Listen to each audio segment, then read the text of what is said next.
So another week of college football and more great games for us to look forward to, especially a matchup within the Big 12 that I think a lot of people in college football are going to be really excited to see.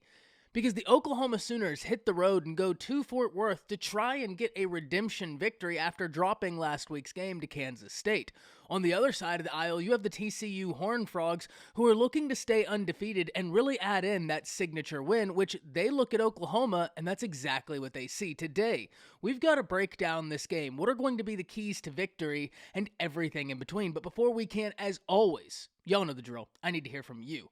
Hop down to the comments, give me a Y for yes, N for no. Do you think Oklahoma is able to pull off the redemption victory? And do you think Oklahoma's defense comes in strong this weekend? Let me know what you're thinking. If you are new to the channel, be sure to subscribe. Hit that bell notification as I do constant college football content. You don't want to miss any of it. And if you enjoyed this content, be sure to like and comment down below, as those interactions are massive to content creators such as myself. But having said all that, let's jump right into this, because this is a game I'm really interested in seeing. Can Oklahoma's defense respond this weekend after facing a tough challenge last weekend? And look, one thing we need to understand about TCU right now is that their offense ranks 9th nationally. Now, Oklahoma's offense is another high-powered offense this year, ranking 7th nationally. So it's going to be interesting to see these two offenses duke it out. You have two quarterbacks that have played very well up to this point in Dillon Gabriel and Max Duggan. The question we have for TCU is, who are the Horned Frogs this year? Yes, they're undefeated coming into this game, but they hold wins against Colorado, Tarleton, and SMU. And while the SMU win is certainly an intriguing one, I don't think we have a really clear indication as to who the Horned Frogs are or their team identity. And this is why I am so keyed in on this game, because it's going to answer several questions for us. First and foremost, what strides is Oklahoma's defense going to make after last week's game? Secondly, who are the TCU Horned Frogs? And finally, we get to see these two quarterbacks who've been having really good seasons duke it out. We're getting a top 10 battle in total offense this weekend in this game, and because of that, I'm really intrigued as to what's going to happen. Now, whenever we look at this, we need to look holistically. We need to look at the matchups. Now, how is TCU's defense going to take on Oklahoma's offense? And right now, whenever we look at this, TCU's defense ranks 68th in the nation. So if you're Oklahoma, you have to like your matchup of your offense against their defense. Dillon Gabriel has been decisive with the football. He hasn't been making mistakes. His completion percentage is good. The deep ball shots need to start coming about now, but I contend they will. If you look at the rushing attack Oklahoma fields, Eric Gray is having a career year this year. I've been singing the praise of Eric Gray for over a year now, because when I look at what he brings to the table, he keeps a defense on their heels. Whenever a defense sees Eric Gray in the game, they don't know whether Oklahoma is likely to throw the ball or run the ball, because he can do both at such a high level. So it really just keeps so much versatility on the field, and it allows for your offense to remain dangerous on multiple different facets. And that's not to say that Oklahoma's other running backs can't do that. It's just that Eric Gray has a special ability as a threat out the backfield, and you always have to account for that, whether or not they're utilizing him in that manner or not. That's really not the point, because the threat of Eric Gray can be just as powerful as Eric Gray catching the ball out the backfield in and of itself, because of the attention a defense will give to him. So when you look at Oklahoma's offense, they have plenty of pieces you have to feel excited about. Eric Gray having the year he's having, Marcus Major coming into form, DG playing good football. The Oklahoma wide receivers are exactly who we thought they were. You have Marvin Mims, who I think is one of the better receivers in all of college football. Theo Weiss was one of my favorite prospects coming out of that recruiting class whenever he left the state of Texas to go play for the Oklahoma Sooners. Jaleel Farouk is someone the Sooner staff remains high on. And then inevitably, you have so many guys that are younger in that wide receiver room that could always make an addition because of their ability. If you're looking at Oklahoma's offense, though, and you're asking yourself, what's the one area they have to get better? It's the offensive line. Because the offensive line has been an up and down project up to this point this year for the Sooners. And first and foremost, we need to understand that they haven't had a complete offensive line until very recently, because they had individuals serving suspensions.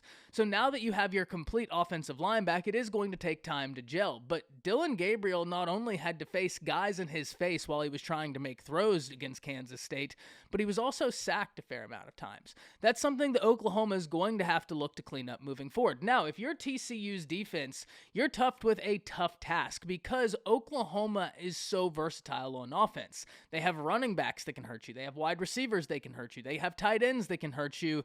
If you're the TCU defense, you have got to make Dillon Gabriel uncomfortable. You have got to mate him at the point of attack and take on that offensive line and find the matchups that you think are conducive to success. Because if you can get Dillon Gabriel and the offense off rhythm, I think that's when you have to like your chances if you're TCU's defense. Because one thing we need to understand about Jeff Lebby and this offense, these high-powered offense, and Jeff Lebby's offense is a high-powered offense, are very much similar to Avalanche's. Once they get started, they're very tough to stop. So the project for TCU is to never let them get started. Much easier said than done, I grant you that, but what you're going to have to do is make Dillon Gabriel uncomfortable because right now he's been so decisive. I get it. The deep ball shot hasn't been there, but his completion percentage is up there. He's not making mistakes. If you're TCU, you've got to force him to make the mistakes, and that's where I think you're going to have an edge if you can do it. Luckily for the Oklahoma Sooners, you've got a mobile quarterback, and if TCU brings pressure up the middle, you can get Dillon Gabriel to escape, get yards with his legs, or use his legs as an extension of the passing game, so that's something that's going to make guarding Dillon Gabriel tougher than guarding some other quarterbacks. But let's talk about the flip side, because I think if you're asking Oklahoma fans where's an area you're really keyed in on this weekend against TCU, they'd all say the defense, because that's an area so many of the Oklahoma fan base were so excited about, and that's an area last week where the Oklahoma defense got it taken to them.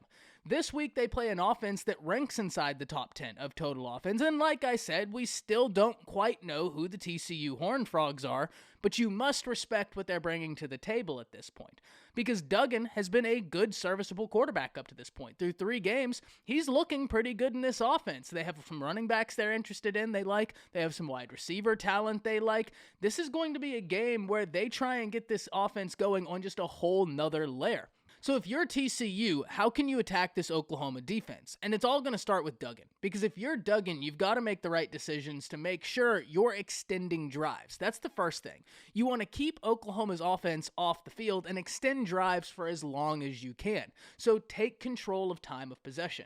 The second thing you want to do is make sure you're keeping the Oklahoma defense on their heels. This is a defense for Oklahoma that through the first few weeks of college football, whenever they're keyed in on what an offense is doing, they're a ferocious defense. They're able to get to the quarterback. They're able to disrupt the rush. If they know what's going on, they're going to make your life very difficult. But that is why you need to be balanced in your attack. You need to be multiple in your attack, and you must keep them on their heels and guessing. If you do that, well, then you're opening up far more lanes for success.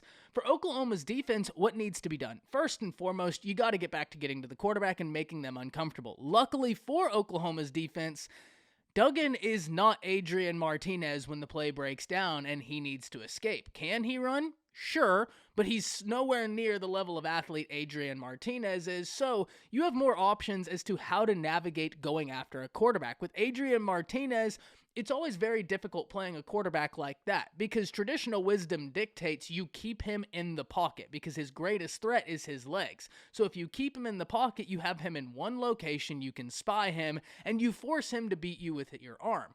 That being said, you don't have to worry about that as much with Max Duggan. Now, just because he may not be Adrian Martinez, that doesn't mean you want to give him open running lanes where he can pop off 5 to 6 yards at will. That's not the answer here either. It's just to point your attention to the fact that you're not playing a quarterback that has the mobile ability of an Adrian Martinez, which means your defense is going to have one less thing to account for. However, the flip side of that is TCU has been far more effective through the air through their first 3 games than has K-State. So that's something Oklahoma's defense is going to get tested at. What is this secondary looking like? And that's something I'm really keyed in on trying to figure out. TCU may not have an Adrian Martinez back there, but they're a bit more balanced in their offensive attack than Kansas State. So it's going to be interesting to see how Oklahoma's defense handles that. At the end of the day, you have 2 different situations here. You have TCU coming into this game undefeated, looking to remain undefeated, get their first staple win, and answer the question, who are the Horned Frogs this year? For the Oklahoma Sooners, this was a team that for the first few weeks of the college football season, the question had to be asked.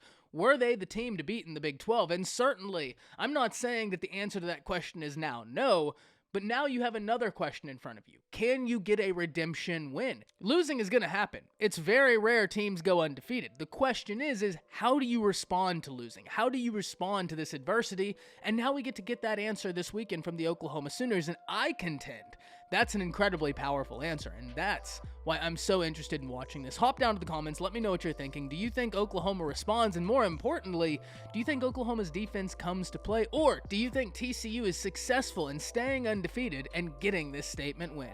Let me know what you're thinking. That's it. See ya.